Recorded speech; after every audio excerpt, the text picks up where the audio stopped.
Well, we're going to go with another little story now. This is a postscript to the video I made last week on saving live wrestling in Chattanooga. In 1988, over 20 years after my brother Joe and I rescued the wrestlers on the lake, I met Wrestling Hall of Famer Jim White from Rogersville, Tennessee at an AA meeting in Knoxville. Life as a professional wrestler in those days, especially in the 50s and 60s, was very difficult. Serious injuries were common, and most of the wrestlers didn't make a lot of money. In Jim's case, he was recovering from addiction to painkillers and alcoholism. He was busted broke, in poor health, and reduced to running the desk at the Fifth Avenue Motel, a flea-bag flophouse located between the AA Club and the Union Gospel Mission in North Knoxville. Because I knew all the old guys from Jim's Chattanooga wrestling days, he took a liking to me, and we often ate our lunch together. I would sit quietly listening to his fascinating stories for hours.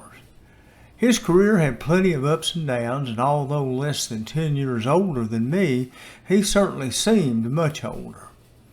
At the pinnacle of his career, he teamed with Jerry the King Lawler and won the National Wrestling Association's Southern Tag Team Championship. Unfortunately, about this time in his career, Jim became embroiled with a feud with promoter Nick Goulas. Jim firmly believed Goulas had cheated him out of his hard-earned money. Unable to get Goulas to pay him and unhappy with their strained relationship, one day he just picked up and headed down south to Mexico. There in the Lucha Libre rings of Mexico, he took on a new wrestling persona, the masked villain Roboto.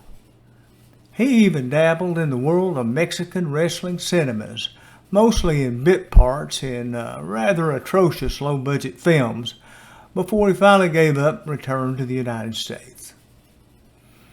About a year after we met, Jim called me one day and asked me to lunch at Perula's, a Greek restaurant that we both liked on Market Square in Knoxville. Jim said he had a special treat for me. Intrigued, I walked in and spotted him sitting in a booth at the back of the restaurant with another guy. I walked up and lo and behold, it was Tojo Yamamoto, otherwise known as Harold Watanabe, who despite his Hawaiian origins played a Japanese bad guy in the wrestling world for much of his career. The memory of Japanese treachery in World War II was still fresh in the minds of the public in those days, and Tojo exploited that anger to the fullest extent. In latter years, he revised his evil persona and tag teamed with the Golden Boy, Jackie Fargo. They went on to win several championship belts. I could not believe it. I was meeting one of my greatest childhood heroes for lunch. Jim gestured to the open seat, and for the next 3 hours, I listened to their stories in rapt fascination. I was taken up to the point to where I forgot to get Tojo's autograph. But I will never forget that afternoon in 1988, listening to two legendary masters of their art talk about their lives on the road as professional wrestlers in the 50s and 60s. Even though I was never a big fan of pro wrestling, my memory of those days and all those long hours sitting in front of a black and white TV on Saturday afternoon finally paid off. I knew almost everyone they talked about, and that made them very proud and extremely pleased. I found Togo to be the complete gentleman, perhaps the most humble celebrity I ever met. I mentioned that I remembered his wooden sandals were a deadly weapon, and sooner or later someone would always hit him over the head with a folding chair.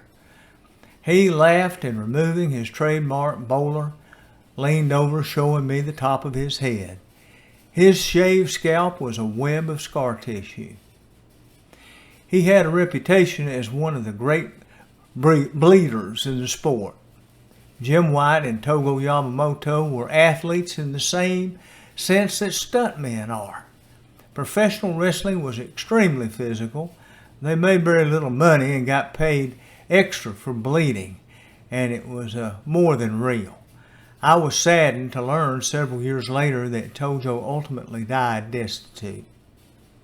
Jim, though, fully recovered from his addiction to alcohol and painkillers and became the general manager of Alano Incorporated, an organization that treated people for drug and alcohol abuse. Amazingly, at the age of 65, he went back into the ring one more time and defeated the Matador for the DCW Heavyweight Championship of the world. In the last couple of years before his death, he served as commissioner for the Southern Championship Wrestling Association. Jim died of cancer at 67. He was a great human being, and I was honored and glad to know that I got to know him. A few years after my last lunch with Jim, I was working out at a gym regularly in West Knoxville with a new crop of local wrestlers. Much like the old guys, they too were often injured. But unlike their predecessors, they substituted the whirlpool for nursing their wounds with whiskey, cigars, and midnight boat rides. I admired them and never doubted for a single moment that they were every bit as tough as Jim White, Tojo Yamamoto, and the other heroes of the classic era of live wrestling. Thank you.